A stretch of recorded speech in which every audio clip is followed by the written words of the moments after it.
बोले चैतन्य चमत्कारी चिंतामणि श्री पार्श्वनाथ भगवान की, मुनि पुंगव श्री सुधा सागर जी महाराज की, मुनि श्री वीर सागर जी विशाल सागर जी महाराज की। देखिए, बड़ा गांव के चिंतामणि पार्श्वनाथ भगवान का यह अतिशय है, और जो आपके लिए प्रतिदिन यहाँ से विशेष रूप से प्रतिमा दान के बारे में कहा जा रहा है, तो उससे प्रभावित होकर के यानी इसकी महत्ता को समझते हुए, यानी जैसा मैंने आपको कई बार बताया है कि भगवान की प्रतिमा को विराजमान करना भी एक बहुत बड़े सौभाग्य की बात है। युग के आदि में कहते हैं कि जब भगवान आदिनाथ जी को केवल ज्ञान हो गया और मोक्ष भी हो गया, तो उसके बाद भरत चक्रवर्ती जाता है, गणधर परमेष्ठी से पूछता है कि भगवान, अभी तक तो भगवान थे और उनकी पूजन आराधना हम किया करते थे, अब भगवान हमारे समक्ष नहीं है तो हम क्या करें। बहुत दुखी हो रहा था। तो गणधर परमेष्ठी ने कहा, सुनो चक्री, दुखी नहीं हो, स्थापना निक्षेप से तुम भगवान की उसी आकार प्रकार में एक मूर्ति को स्थापित करके भी उनकी आराधना कर सकते हो। और स्थापना निक्षेप से भी जो मूर्ति स्थापित होती है पंच कल्याण प्रतिष्ठा के माध्यम से, बंधुओं, साक्षात हमारी यदि आस्था हो, हमारा विश्वास हो, हमारी धारणा हो कि ये वही पार्श्वनाथ भगवान हैं, वही आदिनाथ भगवान हैं जो युग के आदि में हुए थे, इसी को कहते हैं स्थापना निक्षेप। तो उस समय गणधर परमेष्ठी ने जो भरत चक्रवर्ती को आशीर्वाद दिया और प्रेरणा दी, तो भरत चक्रवर्ती ने कैलाश पर्वत पर 72 प्रतिमाओं को, यानी 72 मूर्ति स्वर्णमय और स्वर्णमय ही जिनालयों को बना करके विराजमान की थी। ये घटना अपन को पुराण ग्रंथों में सुनने को मिलती है। तो प्रतिमा दान की बहुत बड़ी महत्ता हुआ करती है, उसी से प्रभावित होकर के।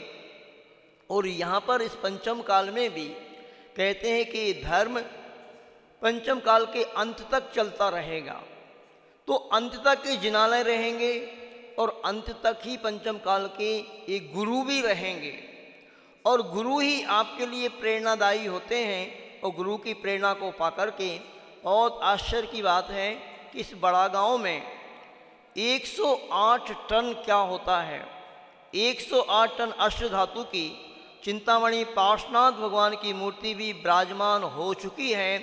और उसी में एक सहस्रकूट जिनालय भी बनकर के तैयार है, जिसमें 108 प्रतिमाएँ विराजमान होना है। और जैसा कि मैंने आपसे कल कहा था कि उस सहस्रकूट जिनालय में अब कुछ ही प्रतिमाएँ बाकी हैं।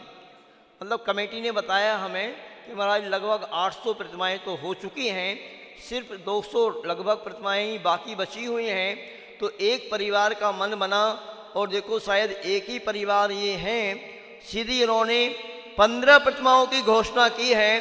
श्री हकीकत राय जैन, सेठ लक्ष्मण दास, बाबा खुशीराम पारस दास जैन, दादी मनोरी जैन, रतनलाल जैन, बड़ा गांव वाले, ये बड़ा गांव का ही परिवार है। इन्होंने 14 प्रतिमाएँ बड़ा गांव वाले गाजियाबाद वालों ने घोषणा की हैं, 14 की हैं, और पूरे परिवार का यहाँ पे नाम लिखा हुआ है। अलग अलग एक एक परिवार की ओर से हम रोज़ शांति धारा में नाम बोल दिया करेंगे, ठीक है ना। ऐसे करके कम से कम हमारे पास 18 प्रतिमाओं के नाम यहाँ पर हैं। तो बड़ा 14 तो एक ही परिवार से हैं। श्री जय कुमार जैन, शशि जैन, शिका जैन, मिष्टी जैन, शिवी जैन, अभिका जैन, श्री निर्मल जैन, श्रीमती पूनम जैन, ऋषभ दीक्षा एवं समस्त बुढ़ारी परिवार नीमच, श्री अशोक कुमार जैन, श्रीमती मुन्नी जैन, हेमंत बिल्ली, नैनो छुटकी, इंदौर। यह परिवार परम पूज मुनि श्री आगम सागर जी महाराज का गृहस्थ जीवन का परिवार है। और देखो, इन्होंने जब सुना तो इनने समाचार दिया, देखो बुंदेलखंड में भगवान को श्री जी बोलते हैं। क्या बोलते हैं?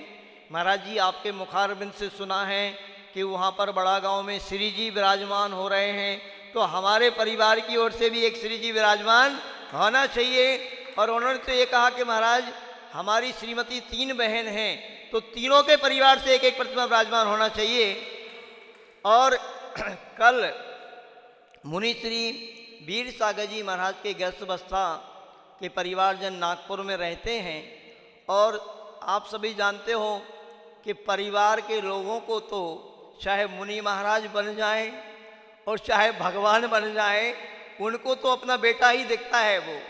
और चूंकि आज मुनि श्री वीर सागर जी महाराज का नहीं, श्री शिखर चंद जी नायक, श्रीमती सुषमा नायक, नीलेश बब्बुल चंचल नागपुर सपरिवार, ये मुनि श्री वीर सागर जी महाराज के गृहस्थ अवस्था के परिवार जन हैं। और उनको तो वह शैलेश जी ही दिख रहे हैं, अपना बेटा शैलेश दिख रहा है। कि शैलेश के जन्म दिवस पर महाराज जी एक प्रतिमा हमारी तरफ से भी हो और शांति धारा भी हो। देखो, मैं जहाँ तक समझता हूँ, ग्रस्त लोगों के लिए तो बहुत बहुत वीआईपी उनके लिए कार्यक्रम जो हैं, तो एक विवाह और एक जन्मदिन।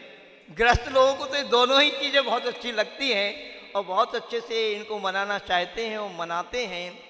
दिल्ली वाले तो जन्मदिन और पार्टियां मनाने के लिए प्रसिद्ध ही हैं, और मना करने पर भी यहाँ पर बहुत सारे लोग उपस्थित हो ही गए आज। और मुझे लग रहा है कि यदि लॉकडाउन नहीं होता तो इस जन्मदिन को मनाने के लिए महाराज जी के यहाँ पर हजारों की जनता आज उपस्थित हो जाती। किंतु मेरा आप सभी से कहना है कि वास्तव में यदि आप जन्मदिन मनाना ही चाहते हो तो उस जन्मदिन को इस प्रकार से भगवान को याद करते हुए, इन भगवान का दर्शन करते हुए, इनकी शांति धारा अभिषेक करके, कोई विधान करके, ये भावना भाव कि हे भगवान, मुझे मानुष जीवन मिला है, जब तक मैं अब आप जैसा ना बन जाऊं तब तक मुझे ये पंक्तियां हैं ना, पूज्य सुभाष सागर जी महाराज बोलते थे, गर जन्म हो दोबारा, गर जन्म हो दोबारा मानव जन्म मिले, फिर से यही जिनालय जिनवर शरण मिले। ये भावना प्रत्येक व्यक्ति को करना चाहिए कि हे भगवान, मेरा जन्म हुआ है, अब मेरा जन्म दोबारा ना हो। इस भावना के साथ व्यक्ति अपना जन्मदिन मनाए, मतलब जन्म जरा और मृत्यु से आप दूर हो करके स्वयं भगवान बन जाओ।